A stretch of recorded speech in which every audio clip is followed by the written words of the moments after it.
14 दिसंबर 2025 Australia के बोंडाई बीच पर एक शाम ने हिस्ट्री का रुख बदल दिया।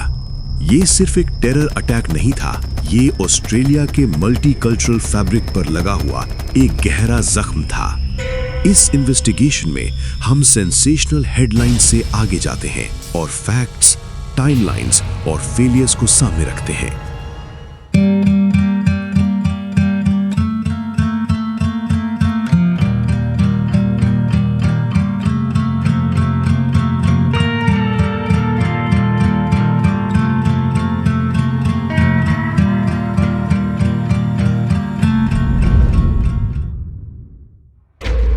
कैसे एक फ्रूट शॉप ओनर और उसका बेटा रेडिकल आइडियोलॉजी के जाल में फंसे, कैसे लोकल स्ट्रीट्स का कनेक्शन ग्लोबल एक्सट्रीमिस्ट नेटवर्क से जुड़ गया, और सबसे बड़ा सवाल, what did the system miss?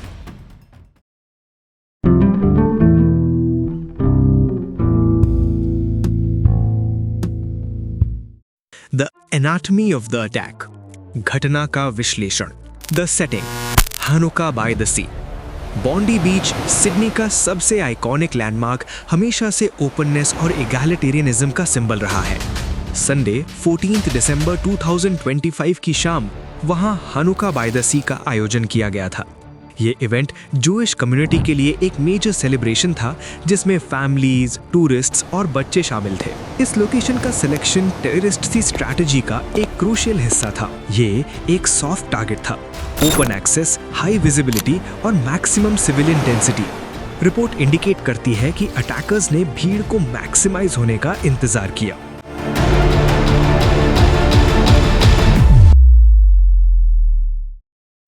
Tactical execution, the high ground strategy.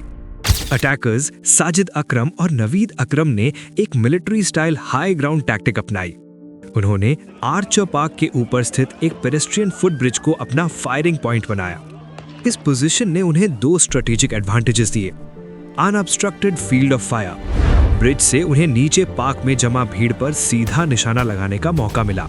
ऊपर से गोलियां बरसने की वजह से विक्टिम्स को ये समझने में वक्त लगा कि हमला कहां से हो रहा है, जिससे पैनिक और बढ़ गया।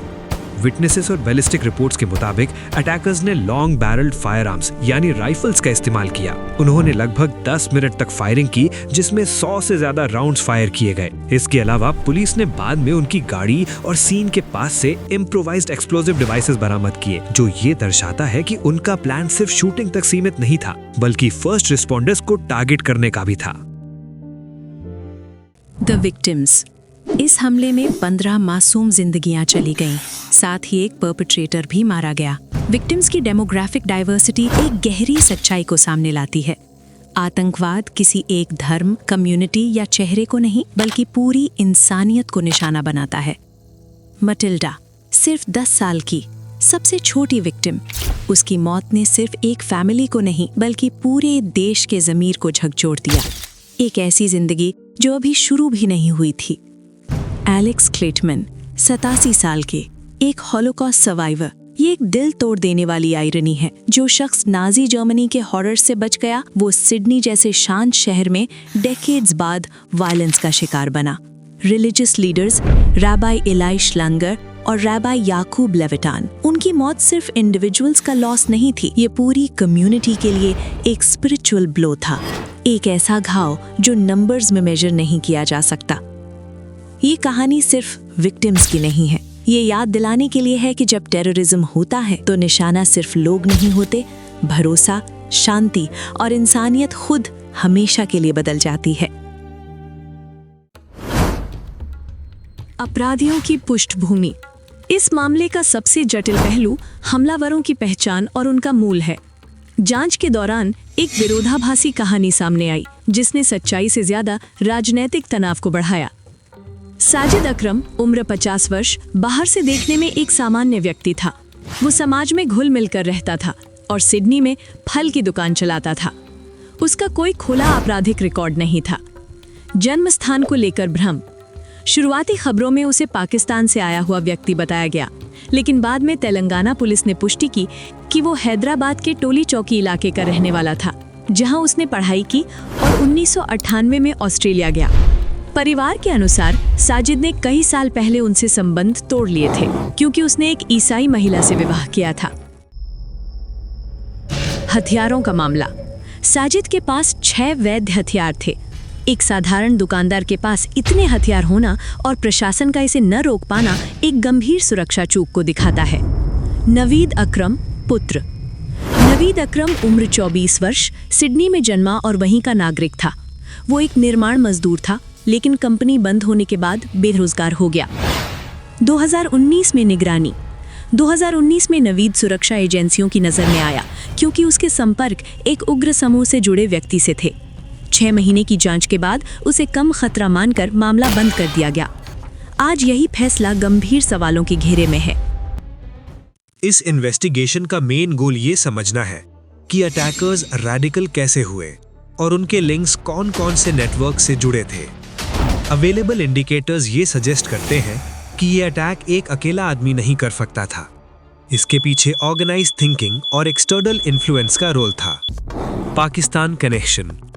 भले ही साजिद का जन्म भारत में हुआ हो, लेकिन इन्वेस्टिगेटर्स के मुताबिक आइडियोलॉजिकल इन्फ्लुएंस का रूट पाकिस्तान से गुजरता है।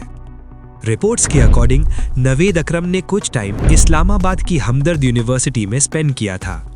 ये डिटेल इसलिए इम्पॉर्टेंट है क्योंकि कई बार यंग लोग एजुकेशन या रिलीजियस रीजंस के नाम पर फॉरेन कंट्रीज जाते हैं, जहां उनका एक्सपोजर रैडिकल आइडियाज और एक्सट्रीमिस्ट लिटरेचर से होता है। इन्वेस्टिगेटर्स का मानना है कि इस पीरियड में नवीद ऐसे लोगों या ग्रुप्स के कांटेक्ट में आ सकता था जो वायलेंट आइडियोलॉजी को प्रमोट करते हैं। Possible foreign influence. कुछ इंटेलिजेंस इनपुट्स ये भी इंडिकेट करते हैं कि मिडिल ईस्ट की रीजनल पॉलिटिक्स में कभी-कभी लोगों को प्रॉक्सी के तौर पर यूज किया जाता है। इस केस में अभी तक कोई डायरेक्ट एविडेंस पब्लिक नहीं हुआ है, लेकिन एजेंसीज ये चेक कर रही हैं कि नवीद की फॉरेन ट्रैवल हिस्ट्री उसे वॉच लिस्ट के क्लोज लाई हो। Local network Sydney. नवीद के रैडिकल होने का सबसे क्लियर साइन सिडनी में एक्टिव एक लोकल एक्सट्रीमिस्ट नेटवर्क से उसका लिंक है। अटैक से कुछ हफ्ते पहले साजिद और नवीद ने फिलीपींस के मिंडनाओ रीजन का ट्रैवल किया था। मिंडनाओ पहले से ही एक्सट्रीमिस्ट ग्रुप्स के एक्टिविटी जोन के रूप में जाना जाता है। एक्सपर्ट्स कहते हैं कि अटैक का प्लानिंग स्टाइल, पोजिशनिंग, मूवमेंट और एक्सप्लोजिव्स एक नॉर्मल सिविलियन के लिए ईजी नहीं होता है। इसलिए ये पॉसिबिलिटी देखी जा रही है कि इस ट्रिप के दौरान उन्हें शॉर्ट टैक्टिकल ट्रेनिंग मिली हो।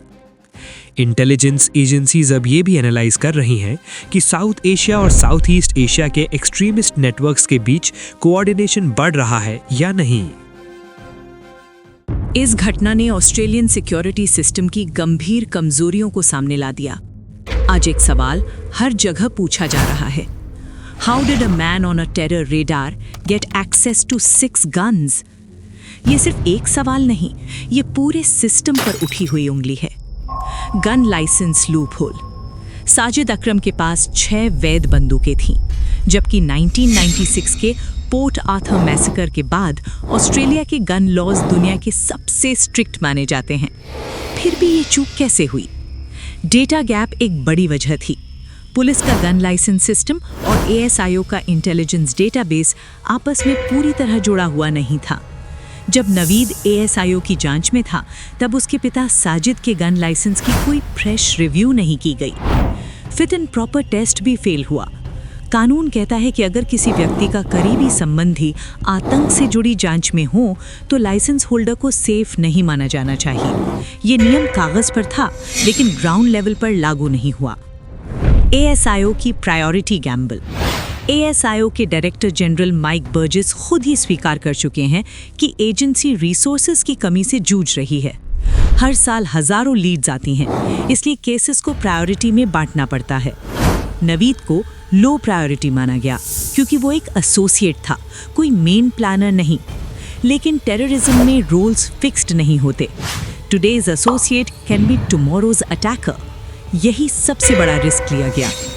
Monitoring gap. जब साजिद और नवीद फिलीपींस के मिंडनाओ रीजन गए, तो कोई सीरियस अलर्ट ट्रिगर नहीं हुआ। जबकि ऐसे इलाके पहले से टेरर हॉटस्पॉट्स माने जाते हैं। एक्सपर्ट्स कहते हैं कि ऐसी international travel automatic review demand करती है। ये रिव्यू नहीं हुआ और यही चूक बाद में भारी पड़ गई।